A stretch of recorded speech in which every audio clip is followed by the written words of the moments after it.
I know we are all in agreement that whatever Aaron Rodgers brings in terms of noisiness is going to be probably unlike any quarterback except maybe Deshaun Watson. There's no, I don't even know, or Colin Kaepernick in terms of noisiness. But the thing I wanted to ask you guys, what are the practical and actual detriments to that? When you say, does Mike Tomlin want to put up with that? He got rid of Antonio Brown because Antonio Brown was allowing people into their locker room, was addicted to social media, and did some things at the end that revealed to us that Antonio Brown was less stable than we thought. But in real terms, not noisiness, what is the effect of bringing headlines with a quarterback when you're starved for a quarterback? Well, it depends on your team, right, and where you are as an organization. If you're a desperate organization like the Giants, then you're willing to bring it in. If you're Mike Tomlin, who has not had a losing season ever, who has kind of this,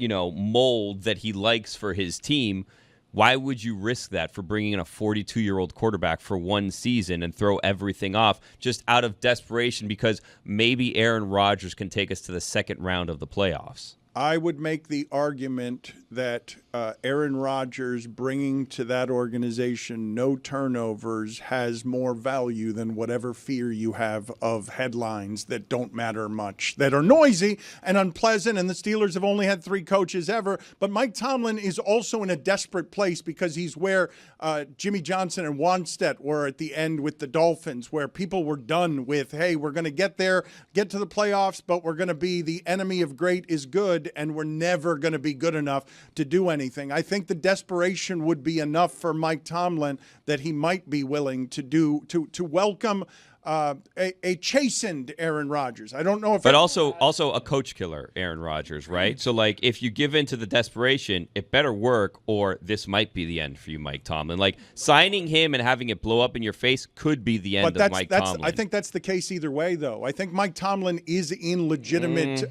trouble there, where people are tired in Pittsburgh of what they're calling mediocrity that isn't actually mediocrity because they've been spoiled by him having whatever it is, 15 straight winning seasons. Talk about a guy that would get a job right instantly away if he got fired. Yeah. Right. He would, but it's been a long time since the Steelers' last Super Bowl. You know what else has been a long time? Since Aaron Rodgers' last Super Bowl. Career underachiever. 1 Super Bowl at age 42 he's great, don't get me wrong, first ballot Hall of Famer, but when you win 1 Super Bowl with that talent and that longevity, that's a career underachiever. I have a question, though. Dan did the thing that I don't think it's accurate. He's like, you invite Aaron Rodgers into your team, no turnovers. What a ridiculous blanket statement. He had 11 picks last year. He was bad. He's 5 years older than Russell Wilson. He's also a worse quarterback than Russell Wilson was, if you look at QBR. So what are we doing here? This is like, if we're comparing and we're looking at age and we're projecting for the future and we're looking at what they most recently did, Russell Wilson was better. 2 games against the Miami Dolphins got y'all crazy? The Steelers also re-signed Mike Tomlin to a 3-year extension last offseason. So, like, they're not just going to pay him to go away after this. They had enough faith in him last offseason, and last year they were right there on the cusp of making the playoffs. That doesn't get you very much these days. The cusp of making the playoffs just got Seattle changing everything and has the Dolphins drowning. Right. Okay, but what does Aaron Rodgers get you these days? That's fair. Well, first of all, it gets you star hope is what it gets you. And it's different than the previous star hope that you tried with Russell Wilson, which is something teams do all the time. It's what Seattle just did. Also, the Steelers made the playoffs last year. I misspoke. I'm just a little confused. Like, what are we doing? Here's an older star. Much older star. He's a good fit for the Giants, how it's being painted, like star hope, like great New York Giants just cross. But town. he just did New York. He can't go across town and be it's like, not even I'm the same here place. now. Yeah, just stay there. That's true. Stay put. I am doing something with Aaron Rodgers' second half of the season that I was not doing the first, where he was moving a lot worse the first half of the season, just physically. To me, it's an odd thing to say, given the kind of greatness that we're talking about. But when you physically lose what he lost in being able to just move around the pocket, it makes him an entirely different quarterback. It's the thing that's happened to Russell Wilson, who's like 8 years younger than him, but has taken even more of a physical beating, where you're just used to him sliding around the pocket and being someone who moves away from the rush, and it's not something he can physically do anymore when he's 10 years older than the people chasing him. I didn't get tricked one bit by that second half of Aaron Rodgers. He was playing pickup ball in the back. Those weren't meaningful games. Those were jokes. He was playing a lot of bad teams. Red Zone would never go to those games. He was just spamming balls to his best friend over there, loving life like it was his last hurrah. Russell Wilson was playing meaningful football. He wasn't very good in them at the end, but he was better than Aaron. He was playing. But in Mike, them. here's the thing: they had Justin Fields and they had Russell Wilson, and then Justin Fields was playing well until Mike Tomlin said, "You know what? Russell Wilson gives us a better chance to win." Maybe they've looked inside and said, "Hey, you know what? I think Aaron Rodgers, even though he's been playing bad in New York, gives us a better chance to win than what we've already seen with Russell Wilson." I'm not saying it's not a difficult decision to make. Like you weigh the pros and cons, but the more that you look at it practically, counting numbers, age.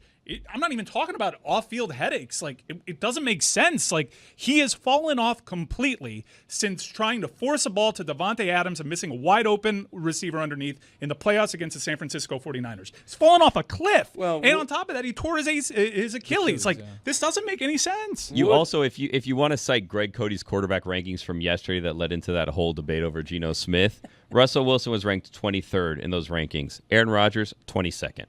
So how much better are you getting? Okay, but would Aaron Rodgers be an upgrade over Daniel Jones, for example? Yeah. Yes, he would. For 1 year, Aaron Rodgers is a good stopgap one-year quarterback for somebody. But he hasn't been. Well, he hasn't been for the Jets.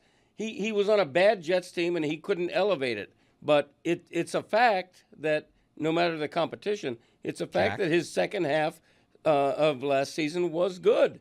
That wasn't considered a bad Jets team until he made it a bad Jets team. That was not considered a bad Jets team. The defense was considered okay. That Jets team had hope when he was the quarterback. They were favorites to win the division at the start of the season. You've said that a few times, and you keep repeating that, and I don't think that's true. No. I think the Bills were always you guys know. I'm telling you. People wrote the Bills off. The Bills had a bad the start of last season, the Dolphins were ahead of the Bills. It's another thing that you invite with Aaron Rodgers is like, hey, what makes you most comfortable? Well, Al Lazard does. Nathaniel Hackett does.